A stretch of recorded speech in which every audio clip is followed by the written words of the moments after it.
Hi all, welcome to the second mini lecture in Module 4 on the topic of paraphilias.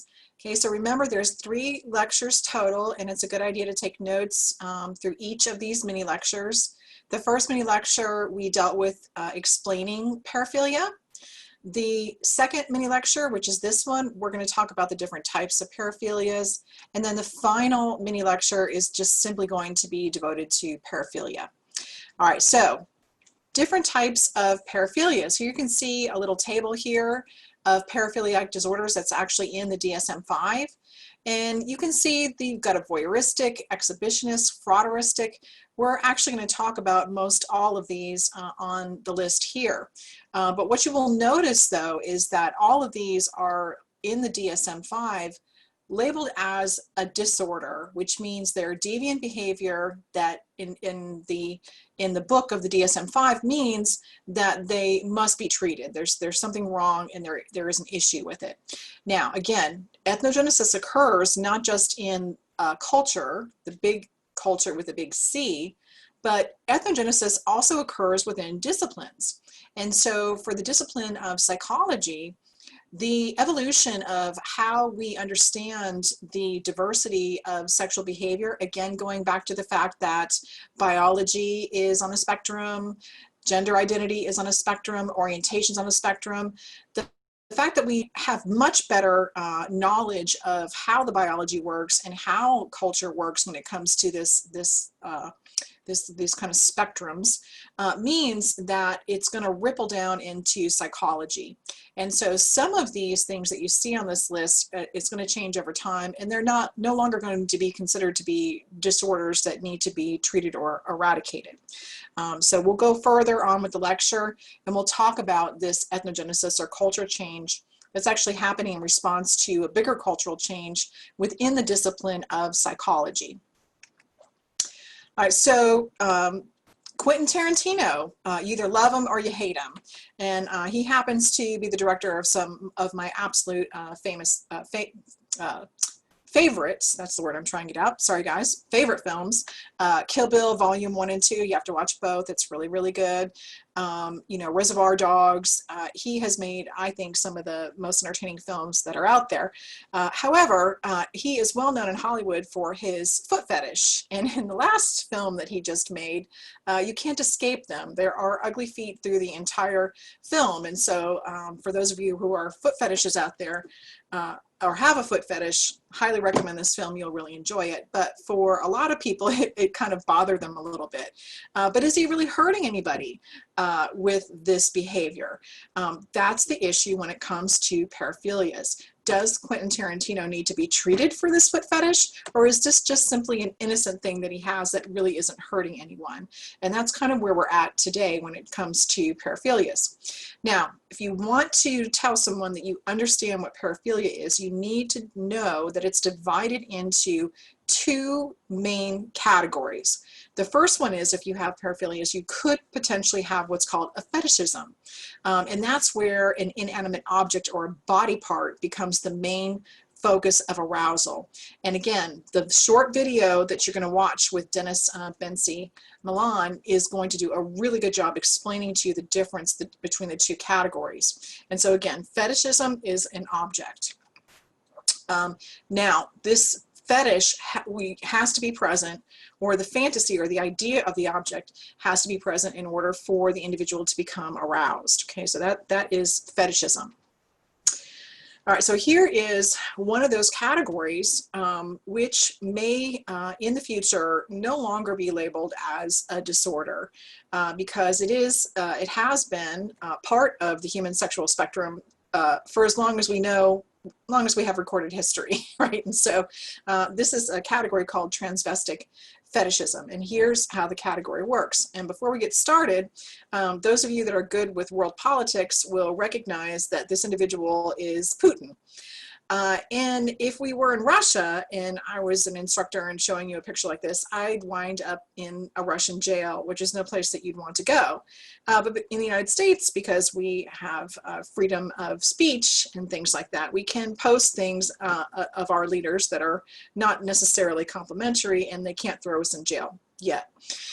So anyway, here's Putin, and they love to do this to him, or they used to love to do this to him in Russia because of his persona. And so Putin in the media presents a very hyper masculine persona. And so he will often be pictured with his shirt off and his rifle hunting the bears, or riding on a horse with his little cowboy hat. Really like a tough guy, hyper masculine. And so because he has this hyper masculine, or promotes this hyper masculine persona, he's a #1 target for being kind of portrayed in this fashion. But again, don't do it if you're in Russia, it'll end badly for you. All right, so what is it? Transvestic fetishism, sexual pleasure from dressing as the opposite gender. Oftentimes there are tactile attractions to the clothing, the softness or the roughness of the clothing that kind of go along with this type of fetishism. Primarily, the statistics will show us that it's heterosexual males who do not want to transition, who tend to, form the most amount of individuals that participate in transvestic fetishism. Here's a hypothesis, okay? So the hypothesis says that this behavior, and see if you can figure out which one of the 4 of the hypotheses this is, liberates males from the stressful expectations that society places on them. And so this brings us back to the story that I read to you guys about Margaret Mead and her work on the Dakota and the Bear Dash. And if you remember, the Bear Dash are a social role in the Dakota of men who associate with the feminine. And Mead explains that the reason that you have these Bear Dash within the Dakota is that the Dakota also promote this hyper-masculine identity for their biological males. Don't cry, don't show any weakness, right? And you've got to be really, really tough. Otherwise, there's something wrong with you in the Dakota culture. And so that aligns with kind of what a new term that we kind of put to this. Mead didn't have the term yet, but she was talking about toxic masculinity, and that is in relationship to constantly exposing males to this, to not expressing emotion, to being tough, to denying their feelings, leads to adverse kind of psychological conditions, including anxiety, frustration, and aggression. And so that is the leading explanation that the psychologists kind of work from on this transvestic fetishism. So see if you can figure out if this belongs with the biological theory of explanation, the sociological, the developmental, or the psychoanalytical. It'd be a good thing to know before you took your mini exam. Typically, what we know, the data say, is that individuals that participate or are engaged in this behavior will do it early on in life. And so it's something that they express from a very, very young age.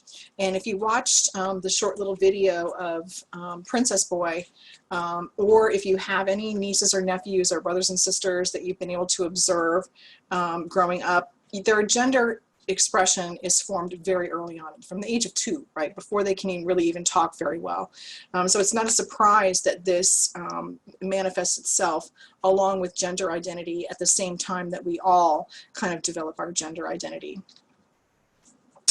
Some are secretive and don't tell anybody. Oftentimes that ties into cultural expectations and sanctions that are expected to be received if someone knows that you engage in this behavior. Interestingly enough, most of the individuals will actually tell their wives or their significant others and their families they know about it, and so it's kind of an interesting type of thing to think about. And again, going back to what I said when we first started exploring this particular transvestic fetishism, this category, the DSM-5 again says this is a disorder. But now that we know about variation, is it really a disorder, and do we really need to worry about it, and do we really need to treat people that have these types of behaviors or wish to engage in these types of behaviors? That's where we're at now.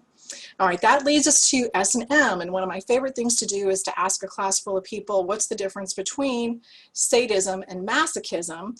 And interestingly enough, about half of the people got it down. They know exactly what the difference between sadism and masochism is, and the other half are not quite so sure. So let's make sure that you're sure about this. Sadism, if you are a sadist, that means that you are the one that wants to inflict pain on someone else. And it's not just pain, it's also elements of humiliation and just kind of enjoying the suffering, and it's that behavior. Again, it's not a fetish, it's a behavior, and in that this behavior is necessary for a sadist to actually achieve sexual excitement.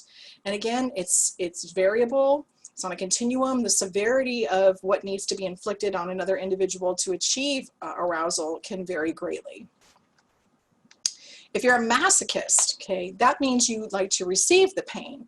And so, you know, you are kind of giving up your autonomy, and you are the one that's kind of allowing this kind of pain and suffering to experience it. And the motivation behind masochism is often linked to power. It's an interesting psychological condition, and oftentimes what's found is that people who are in very high pressure jobs, very elevated jobs like CEOs or managers in high stress businesses, these tend to be the individuals that are the receivers, and they're giving up their control, and it kind of provides a release, a psychological release from always having to be the one that is in control. So it's an interesting psychological kind of parallel that goes along with a lot of masochists. That brings us back to Kinsey, right? Kinsey's back. You guys know all about Kinsey because you did your timeline. Kinsey found that 3 to 12% of women and 10 to 20% of males reported arousal from S&M narratives. And it's kind of interesting if you think about it. It's very possible that because Kinsey took this data back in the 1960s, that there could be some bias involved. And the bias involved is kind of obvious when you think about taboos and cultural taboos. And the fact that if you were a woman, you probably wouldn't want to admit that you have any of these kinks because you'd be severely sanctioned. Males might feel slightly more comfortable kind of admitting that they have these types of kinks. They're not worried so much about being sanctioned that way. All right, bondage and discipline, B&D. A lot of you guys are familiar with that. That has to do with flagellation, caning, birching, hot wax, ice biting, ... Lots of varieties, and people can get very creative with this. Psychologically, oftentimes what goes along with B&D is a sensory deprivation, like a blindfold. And again, it could be verbal humiliation that kind of goes along with B&D. Pain is used to enhance the sexuality, not that it is actually exciting in itself. That's a statement from the book. I think that's an incorrect statement, because if you understand how paraphilia works, it's often linked to that misattribution of arousal that we talked about in explaining paraphiliac behavior. B&D. If it's done right, the encounter is carefully planned, and there's a safe word, usually agreed upon to act on as a signal of distress. So if that safe word is spoken, the partner knows that it's time to discontinue whatever behavior is happening at the time. Again, masochism, that psychology that I talked about earlier, it just allows the person to avoid responsibility, and so because they are relieved of the responsibility, it often relieves them of anxiety and allows them to explore different power relationships. And again, the term dominatrix is linked to someone who offers S&M services primarily to men with power. That's what the data tell us so far. All right, back to Quentin Tarantino. He works really well for this section. Here is a film that Quentin Tarantino did called Kill Bill. It's called Kill Bill. Kill Bill Volume 1 and Volume 2. Again, my favorite movies. Here you have Uma Thurman, who plays the bride in the bride character in the film. And then here you have Bill. She wants to kill Bill. Unfortunately, Bill is dead. She didn't kill him. She does in the movie, but not in real life. But what ends up killing David Carradine, who is the actor who plays Bill, is an unfortunate encounter with an autoerotic asphyxic rendezvous. And so he was known to kind of participate in this. He was traveling abroad in China when you could travel and do those things, and hired someone who was supposed to be a professional to help him with this paraphilia, and that individual did not know what they were doing, and David Carradine ended up choking to death, and the person just kind of left him there because they were afraid of getting in trouble. So autoerotic asphyxia, what it is depriving the brain of oxygen, most of the time by strangulation while masturbating. And again, if we were in the classroom, we'd have some fun. I would ask you guys to let me know how many minutes a brain can go without oxygen before it starts experiencing permanent damage or starts into brain death, which there's no recovery from that. And there's a variety of answers. Some of you are in the nursing program, and so you guys are right on it. Some of you just kind of know this random fact, and others are just not quite sure. Here's the deal. You can't deprive the brain for any longer than 2 to 3 minutes of oxygen, or you're going to start to incur serious permanent brain damage. And 2 to 3 minutes actually is not that long of a time. And so autoerotic asphyxia is not really a game to be played by people who do not know what they're doing, because it can have horrible consequences, including the one that, that David Carradine found himself in, which is ultimately ended in his death.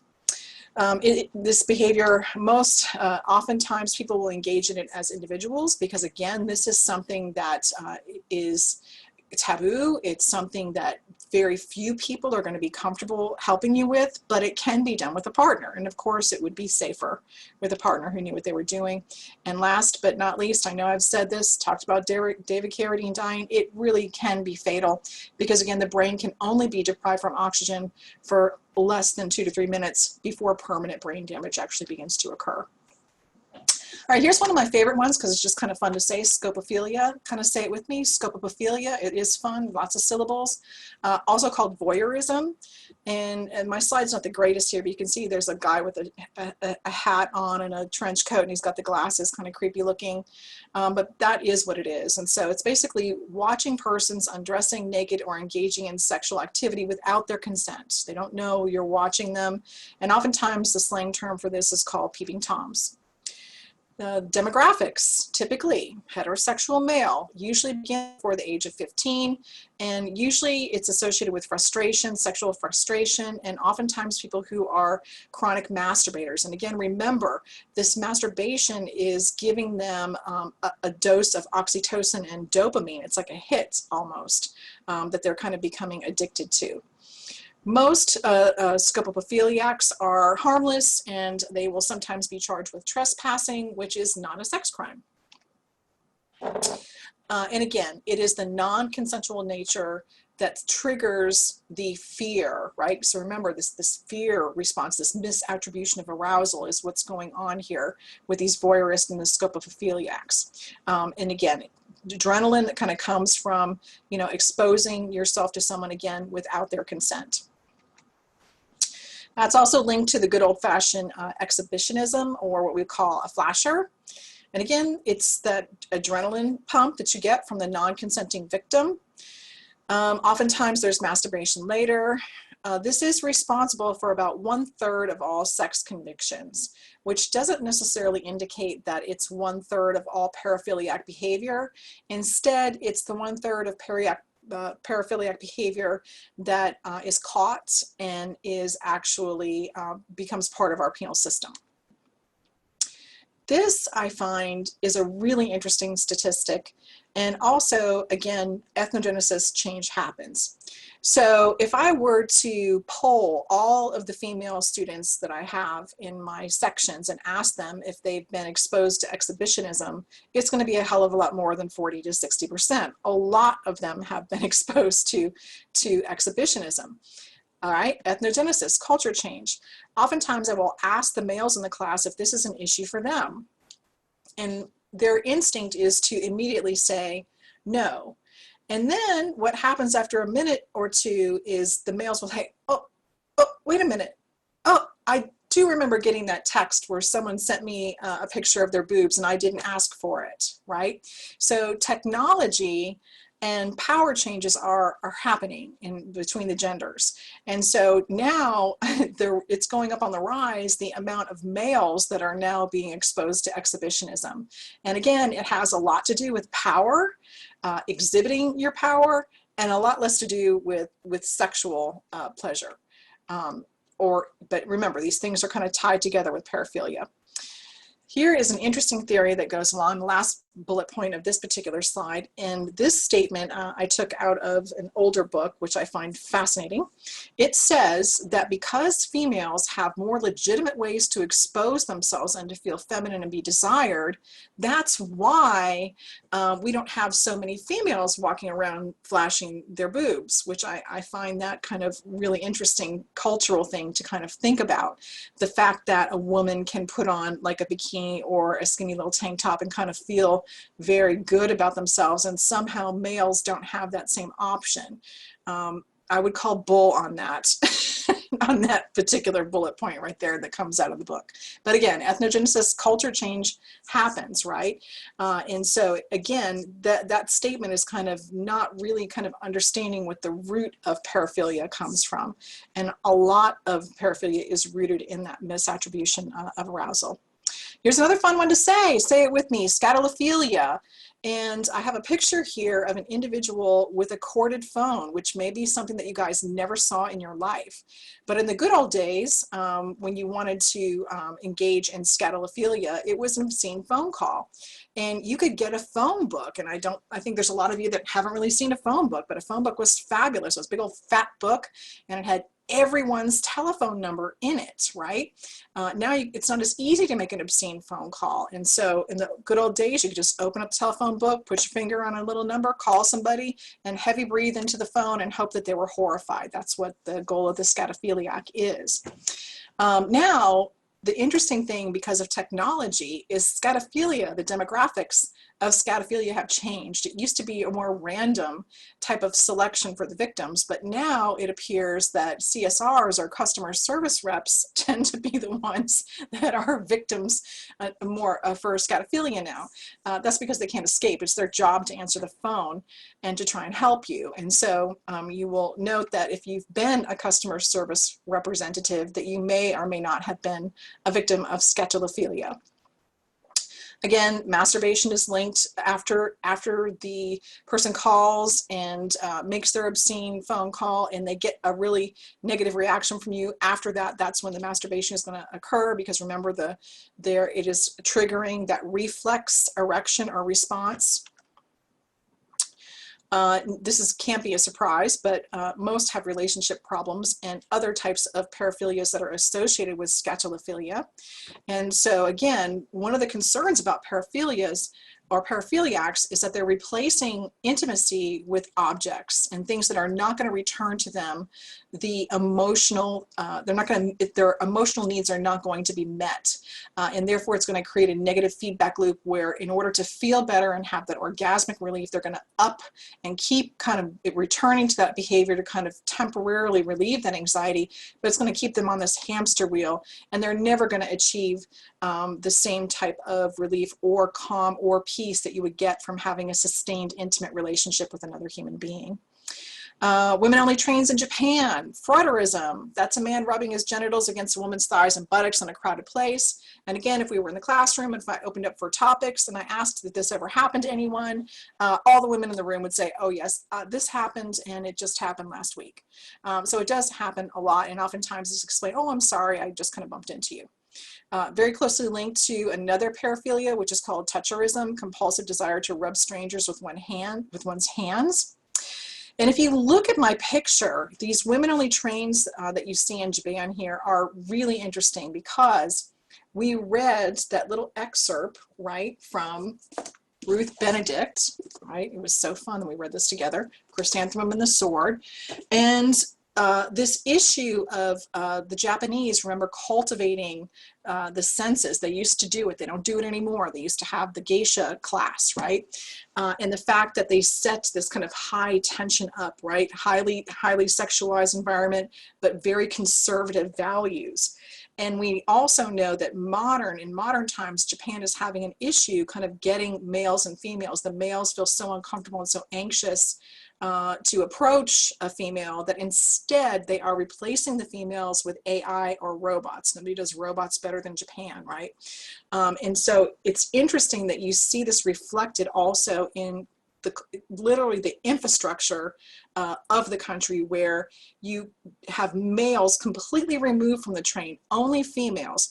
And so they're further kind of separating the opportunities for males and females to learn how to interact with each other by having this kind of infrastructure in their country, and kind of continues to kind of exacerbate this issue in Japan. It's a really fascinating case study. All right, now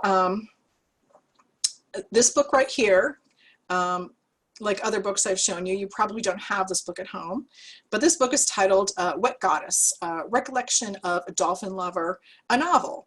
And so because this is the paraphiliac section, you're aware that this is probably someone that wants to have sex with a dolphin, which leads us to talking about specific paraphilias and non-human animals. And if I were to ask you guys what the most common animal is for humans to have sex with, or interspecies sex, a lot of you would get it, but some of you wouldn't. And some of you are sometimes traumatized by, by the answer. But the type of paraphilia that goes along with this is zoophilia, or bestiality. And again, sexual contact with animals. The most popular animal is man's best friend, and that's the dog. Apparently cats not into it so much, and that is the male dog. Common behaviors that are associated with everything that a human will normally do with another human is up for grabs when you talk about bestiality and zoophilia. And so masturbation, anal sex, active or passive or oral sex with the animal, all those behaviors can be associated with zoophilia and bestiality. Oh, this leads me to another category that I think is interesting, because they break it down into 3 sections. And then if you can see, I've got a meme that one of my students sent me, which I really like a lot. It's not necrophilia if you're dead too, right? We're all on this consensual then, I guess, at that point. So necrophilia is what you think it is, and many of you have heard of this already. It's having sex with a corpse. Okay, so it is on the extreme end of paraphilia. Again, it's linked to this idea that you don't want to be challenged by another human. And so the desire is this unresisting and unrejecting partner. Obviously, someone who's dead is not going to give you any issues. Oftentimes, necrophiliacs will seek professions near corpses, like funeral homes and things like that. And again, there are 3 flavors, 3 types. First one is necrophilic fantasy. So this is just simply thinking about having sex with someone who's dead. And sometimes they will make their partners kind of just lie there and be still, and that'll be just part of it. And again, that leads us to talking about paraphilias as being on a spectrum, right? So if you are engaging in necrophilic fantasy, do you necessarily need to be treated? Probably not, unless you develop onto the other stages. So let's talk about the next 2 stages. The next one is regular, which I think is hilarious, regular necrophilia, or an already dead body. So the person's already having sex. You can get to a lot of trouble doing that too. Obviously, that's going to be heavily sanctioned. And again, is it going to hurt anyone? Probably not. The person's already dead, but you're probably just going to really hurt people that are alive, knowing that you're doing this.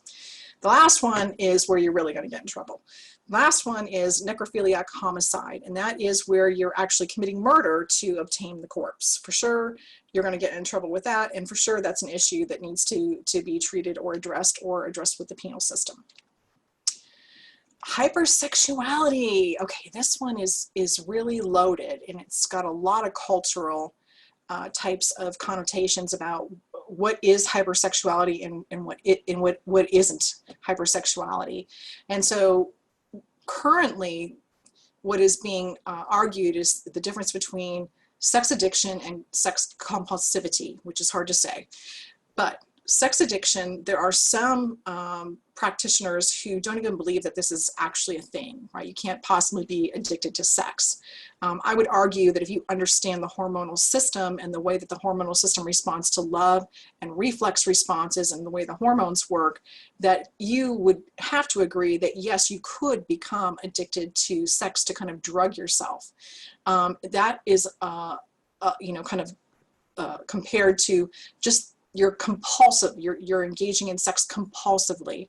Anytime you engage in a compulsive behavior like OCD, right, obsessive compulsive disorder, the person loses the ability to refuse to do the behavior. And so it means that they will engage in this behavior to the exclusion of other behaviors that they need to perform for their own well-being, like going to work, eating, having normal relationships. And so compulsivity is a true issue.